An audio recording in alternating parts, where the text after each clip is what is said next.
Weekend Prime and welcome back. Over the last 1 year, crime rate has reduced in parts of Ruiru town and its environs in what is now being attributed to affordable housing project. Locals say the youth who are engaged in criminal activities have found employment at the construction sites in the area. The youth are now appealing to the government to roll out the project in all corners of the country. Clement Masombo has more. This is Ruiru town in Kiambu County, a place that in the recent past used to serve as a hideout for criminals. However, lives of many residents here have changed for better. Majority of the youth who used to engage in criminal activities have now found a place to work and earn a decent living to feed their families. Hizi makazi zimesaidia vijana sana sana kuwapatia employment. Mostly vijana around Kibera more or less not that wanapenda kuingia kwa uwizi kidogo kusema ukweli, but the locals here say since the inception of the affordable housing project, crime rate in the area has drastically reduced.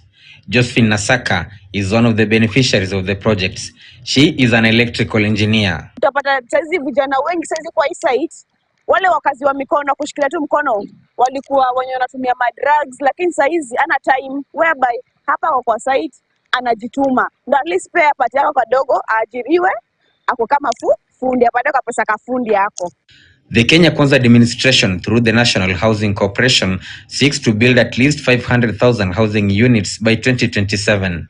The government reports show that the project has already offered 120,000 job opportunities in less than 1 year. It has also created a lot of jobs for women. Actually, a number of people here are women. As electricians, we are 20 women under Ultra Power, and we are really thankful for this project. It has done a lot. Hiyo ndio tunaweza sema. Then nashukuru the project of affordable houses imetusaidia sana. So hata ikienda country nyingine like Kisumu, Nakuru iko tu sawa. For us we are just tuko na nguvu ya kufanya. Vijana sahi hawana ile idolism yenye iko kule nje kazini, kule nje kama hawako kazi. Kwa hii kazi iko hapa, wameweza kupata nafasi ya hawajajihusishi na mambo hii ya kuzana za wizi.